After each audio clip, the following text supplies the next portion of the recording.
आज हम शुरुआत करते हैं क्वेश्चन नंबर 15 से। क्वेश्चन नंबर 15 दिया हुआ है, for what value of n are the nth term of 2ap 63, 65, 67 dot dot dot and 3, 10, 17 equal.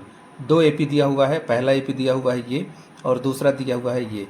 कह रहा है कि इन दोनों का जो nth टर्म है वो n की किस वैल्यू के लिए इक्वल होगा। ठीक है, तो निकालते हैं हम फॉर फर्स्ट एपी।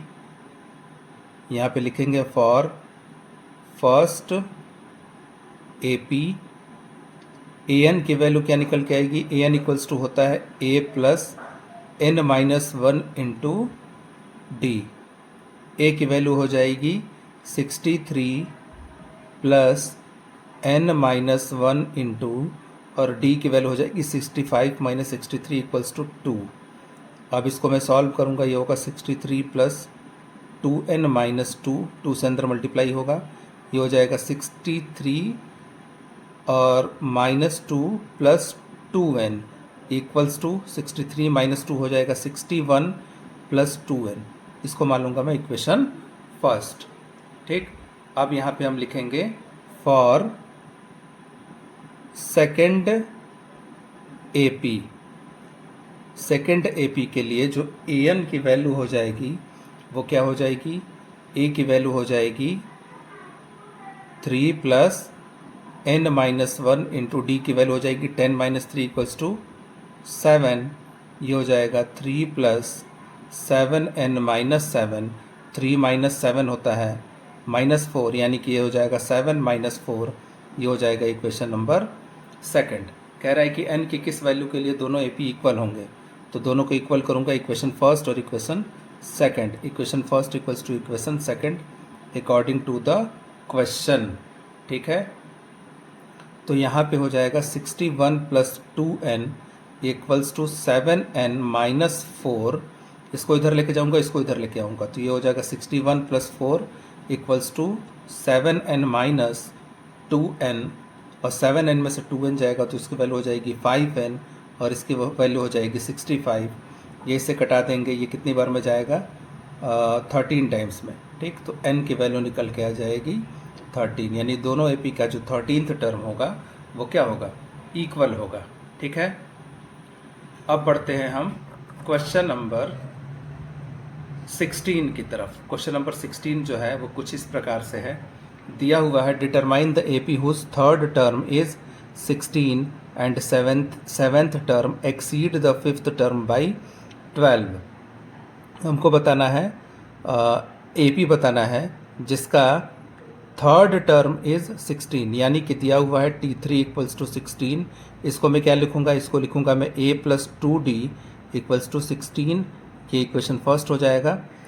ठीक, और कह रहा है कि and seventh term exceed, seventh term जो है वो जाते हैं फिफ्थ टर्म बाई 12, पाँचवें वाले टर्म से 12 जाते हैं। तो T7 को मैं लिखूंगा a प्लस 6d, इसको लिखूंगा मैं a plus 4d plus 12।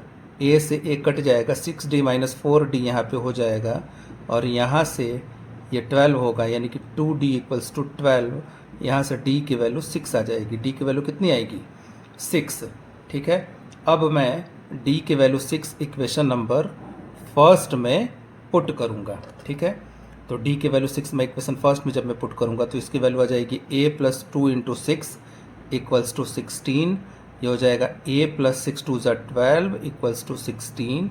a की वैल्यू हो जाएगा 16 माइनस 12 इक्वल्स टू 4। तो a की वैल्यू कितनी हो जाएगी, 4। हमको बताना है AP, तो AP निकल के आ जाएगा, पहला टर्म होगा 4 और दूसरा टर्म निकालने के लिए इसमें क्या ऐड करेंगे, D ऐड करेंगे, तो ये हो जाएगा 6 ऐड करेंगे तो 10, फिर 16, फिर 22, ऐसे ही आगे बढ़ता जाएगा। ठीक है, अब हम देखते हैं क्वेश्चन नंबर 17 को। क्वेश्चन नंबर 17 दिया हुआ है, find the 20th term from the last term of the AP 3, 8, 13 dot dot dot 253। एक AP दिया हुआ है जिसका लास्ट से हमको 20वां टर्म निकालना है, यानी कि अगर मैं इस AP को दोबारा से लास्ट से लिखना चाहूँ तो मैं क्या लिखूँगा, ये जो लास्ट वाला टर्म है वो फर्स्ट टर्म हो जाएगा लास्ट से लिखने के लिए, ठीक है। तो सबसे पहली चीज़ तो मैं अगर इसको शुरू से देखूं, तो शुरू से अगर मैं देख रहा हूं तो उस केस में d की वैल्यू कितनी है, d की वैल्यू निकालने के लिए 8 - 3 करूंगा मैं, तो 8 - 3 कितना हो जाएगा, वो हो जाएगा 5। कितना होगा, 5, ठीक। लेकिन अगर मैं इसी AP को मैं लास्ट से देखूं तो लास्ट से जस्ट इससे एक पहले वाला टर्म निकालने के लिए मैं क्या करूंगा, 253 में 5 माइनस करूंगा, 5 क्या करूंगा, माइनस करूंगा। ऑब्वियस सी बात है कि AP में आगे बढ़ने के लिए हम क्या करते हैं, स्मॉल d को, कॉमन डिफरेंस को हम जोड़ते हैं। हमको आगे तो जाना नहीं है, हमको पीछे जाना है। तो जस्ट 253 से एक टर्म अगर मुझे पीछे वाली वैल्यू चाहिए तो मैं कॉमन डिफरेंस को क्या करूंगा, 253 में से माइनस कर दूंगा, ठीक है। तो पहले मैं लास्ट से लिखता हूं इस AP को, तो वो हो जाएगा 253, और 253 में से मैं क्या करूंगा, d को माइनस कर दूंगा, d को क्या करूंगा, माइनस कर दूंगा। तो 253 में से मैं 5 माइनस करूंगा, तो 5 माइनस करूंगा तो ये हो जाएगा 248। अगेन मैं इसमें से 5 माइनस कर दूंगा तो वो हो जाएगा 243।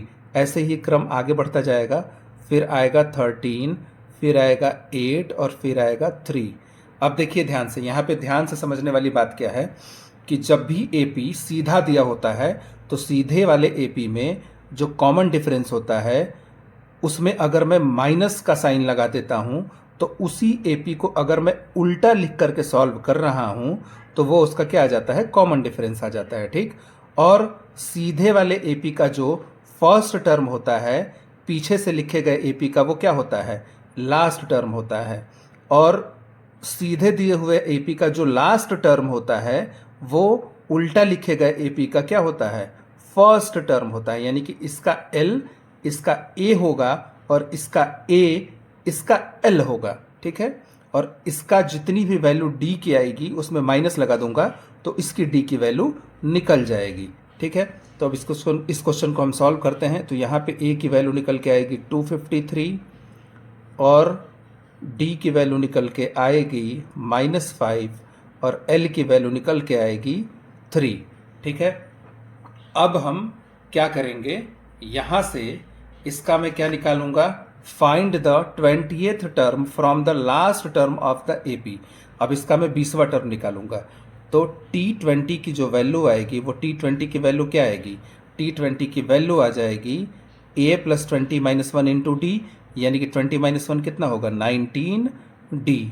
और A की वैल्यू कितनी है, A की वैल्यू है 253 और प्लस 19 और इंटू D की वैल्यू कितनी है, -5।